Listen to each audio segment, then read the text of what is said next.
Hi,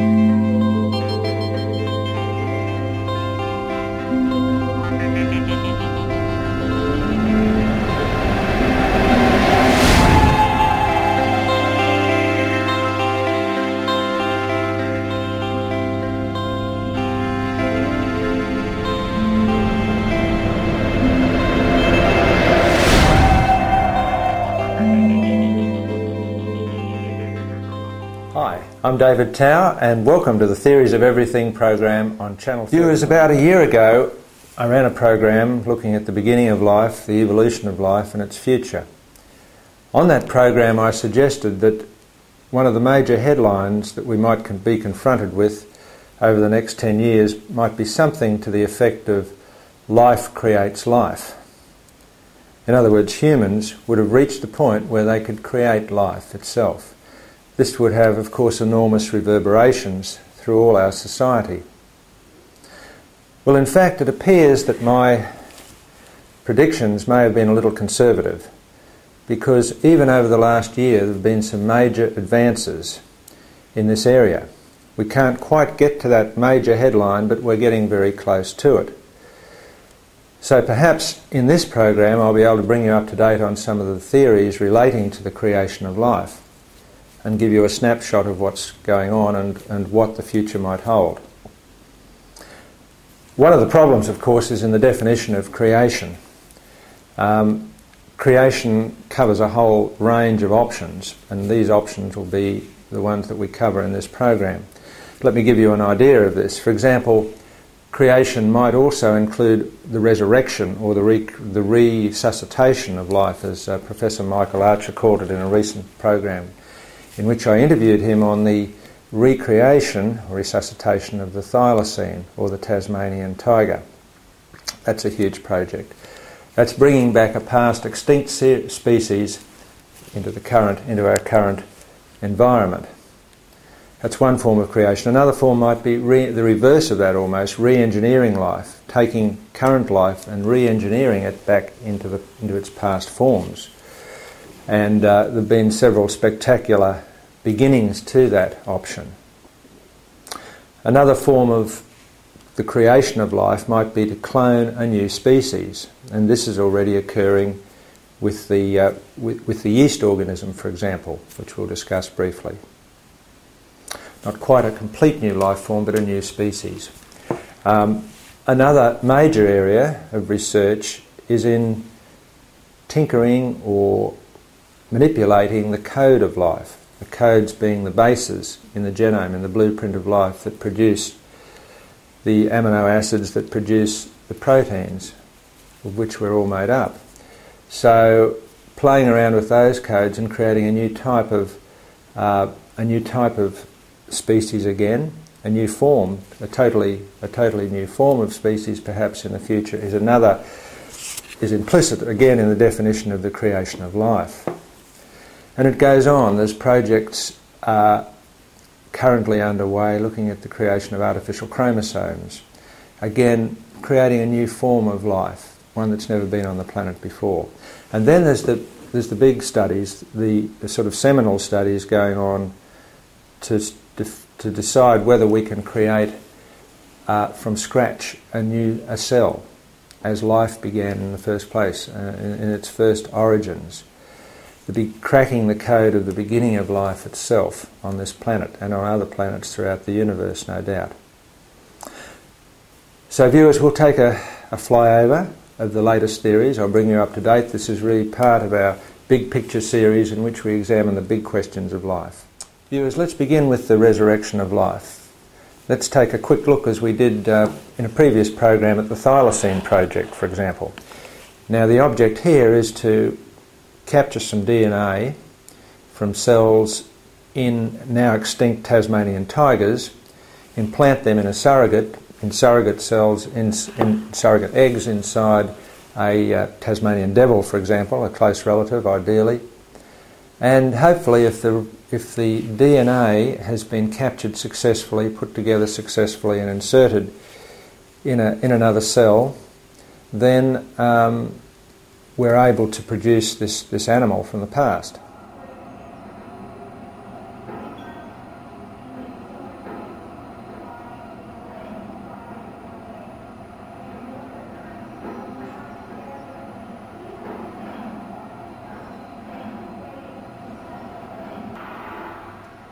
Now that's easier said than done, of course, because putting together the original genome, the complete DNA, even if we have a number of, as they do within this project, a number of animals that have been preserved quite recently, it's still a mammoth project. But basically the ramifications are huge. For example, there's been recent articles about the fact that there are 1,600 species in Australia that are on the endangered list. We've already wiped out a third of the mammals that have gone extinct on this planet in Australia. A lot of this is to do with land clearance, with basically removing the habitat of these species or affecting it in a fairly radical way. So there's a lot of potential work out there. There's a number of species that shouldn't have gone extinct under, if you like, under normal conditions, but did. Now, the engineering of bringing back these species, the methods involve a large number of different threads. They involve a lot of computer work, a huge amount of new biology, storing the information adequately, getting it in the right sequence, and finally inserting it in an appropriate cell and bringing it to life. It's being done, it's been attempted currently with the Bocado, the mountain goat. It's been, and that's underway at the moment. It's been attempted with the woolly mammoth, and that wasn't successful, as we discussed previously, because the DNA wasn't sufficiently retained in the permafrost. Now, the fact is, though, that what it is basically is cloning. It's a cloning process. But again, the social ramifications relate to the fact that you're bringing back something from the past that is now gone. Theoretically, this could be applied to any potentially extinct or any long extinct animal. Bringing back dinosaurs is probably too difficult, because the DNA loss, the loss of integrity in the DNA, would be too far progressed. It's not beyond the realms of probability, but it's probably extremely difficult. So more recent lost extinct species create more viable projects of this type. But it does have ramifications, because theoretically you could bring back past humans as well. You could bring back Einstein, you could bring back Shakespeare. Their DNA remains probably intact to this day, and so does that of many, many humans that were famous in their day. Bringing them back, of course, raises the interesting problem of whether they would come back in their complete form from a genetic substrate, or whether their genius, in this case, in the cases of Shakespeare or Einstein, relate as much to their environment as to their original genetic origins. And probably it does. Probably if you bring back another Shakespeare or Einstein, they might be very bright, but they mightn't produce their seminal work. There are lots of subtle interactions with the environment that produces the final person or animal or life form itself. What is exciting here is that bringing back life from the past shows us that life is a continuum. The same sorts of genes that are in fruit flies and worms also exist in our human genome.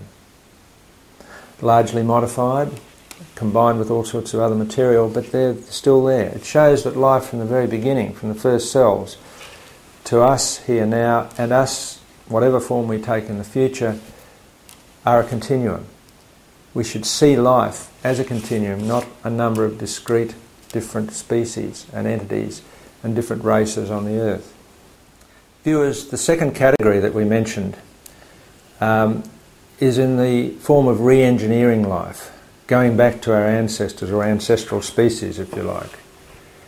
And this is also moving at a very fast pace, and it's enormously exciting. It's exciting, and many biologists, chemists, and those involved with improving life quality are very excited by this, because it's not just about being able to recreate our ancestors or life's ancestors in any form. It's understanding, much more importantly, understanding the genetic switches the mutations, the molecular signals that as an ongoing sequence have changed us over time in the form of, in relation to evolutionary development. It's accelerated recently because understanding these switches, these genetic changes, has been associated with the field of comparative genomics as well. Now, comparative genomics, of course, is moving at great speed. We've already sequenced the human genome. We've sequenced a number of the mouse genome, for example. We've sequenced the mosquito genome and its parasite responsible for malaria. Sequenced yeast, sequenced the nematode worm, sequenced a number of other plants and animal species, and it will go on. And what's important in comparative genomics is being able to see this flow, this genetic flow from the past to the present, and understand what particular aspects of the genetic code were causal in making us the way we are from what's previously been. And in understanding that, combining comparative genomics with understanding of evolutionary development, we can perhaps get to the point, or scientists can get to the point where they can regrow, for example, lost limbs, understanding how limbs develop in the first place, the signals that trigger the growth of limbs, perhaps replacing arthritic joints, replacing clogged arteries, or replacing organs, whole organs. All this depends on a basic understanding of these very complex signals, because groups of genes are involved usually, not just single genes in these mutations.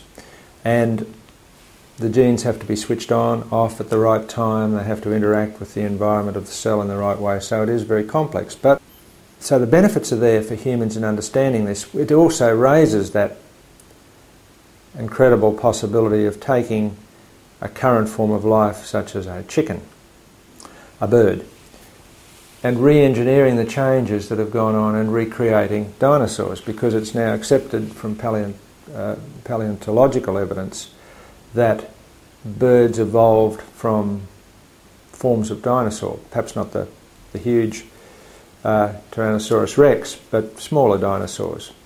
Early dinosaurs appear to have had feathers, and gradually they morphed into forms of birds, and you can see that morphing in the form of cassowaries or emus quite clearly, but also even innocuous birds such as chickens. Already experiments have been done using fibroblast technology with chicken embryos to reverse the process and give them teeth, which they apparently once had. Reverse legless snakes to recreate the legs in snakes. And this requires just fairly simple changes, very simple changes, and they've been done. So theoretically, if you can retrace those steps and re-engineer those changes, you'll be able to create many, many past life forms that way, to create life in that context. But it's really, again, the major benefits for us now that why this research is important, and why it will be ongoing, and why it will continue into the future. But even if we can't recreate a pet dinosaur, what we might be able to do is create the first new species on the planet. And this is exactly what has been done quite recently with the single-cell organism, the yeast. 80 new species of yeast were created in 2 weeks, in fact, and it wasn't a very complex process. It was called hybrid speciation and involves mating 2 closely related yeasts. 1% of those can reproduce, and a very small percentage of those clones itself. So you do that initial combination of closely related yeasts, which sometimes produce a new form of species, but it's not able to reproduce. But in this case, about 1% could reproduce, and of those, there was a spontaneous cloning process. Yeast does do this; it clones itself every now and again. So and from that single cloning was grown a population of cells, all identical. all the same as the original cloned cell. And then another trick that yeast can do is to spontaneously change gender.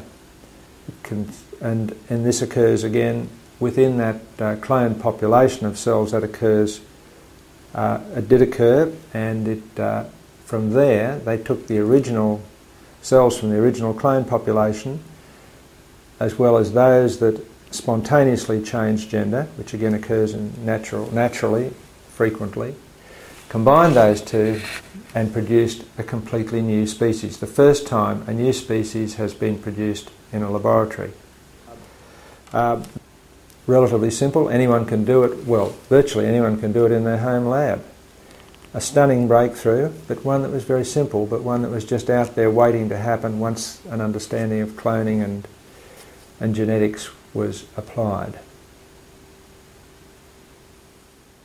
Viewers, we've previously demonstrated the process of creating life in the form of, first of all, bringing back or recreating a past species, a previously alive species which had gone extinct. Secondly, re-engineering a current species to a previous form of that species or a different species. And thirdly, applying principles of cloning and other techniques that can be applied to simple organisms to produce a completely new species in the form of new yeast forms. But getting closer to that real goal of creating life, scientists have started to play around with the building blocks of life themselves and to vary them to see what happens. The building blocks of life are the four bases that over time have evolved to create us. Basically to form the blueprint of DNA, those four bases, A, C, T, G, known by their first letters, are combined, usually in triplets, called codons, and converted, shuttled away from the DNA in the form of messenger RNA, taken to the little factories called the ribosomes, where they're processed, those triplets are processed by transfer RNA and to produce one of the 20 essential amino acids. So you've got triplets of 3 bases being converted to one of 20 amino acids, and they produce the proteins of us. Now, what happens when you basically change that code? The code that's evolved and has been assessed as being the most efficient approach. If you only had combinations of 2 bases, that would give you 16 possibilities, which wouldn't map across to the 20 possible amino acids. So you have to take 3, that gives you 64 possibilities. Some of those duplicate, some are not used, some are in the form of stops, because the transfer RNA has to know when to stop each of its, as it marches along the messenger RNA to produce its continuous stream of amino acids and proteins. There has to be some syntax in there, if you like. It gives you some options that aren't normally used in the evolutionary process to play around with, and that's exactly what scientists have done. So they've produced, by taking these sort of non-typical combinations that weren't previously applied, they've produced artificial amino acids and new proteins. So that's one major step. They've gone beyond that and said, well, instead of triplets, what say we use out of our 4 bases, let's take combinations of 4 rather than 3 to create our amino acids, etc. Can we train our transfer RNA, which does the job of marching along and doing the conversion to amino acids, can we train that to take blocks of 4 rather than 3, producing, again, artificial amino acids and new proteins? And they did that. They were able to achieve that. They were able to achieve 2 new amino acids called isoguanine and isocytosine.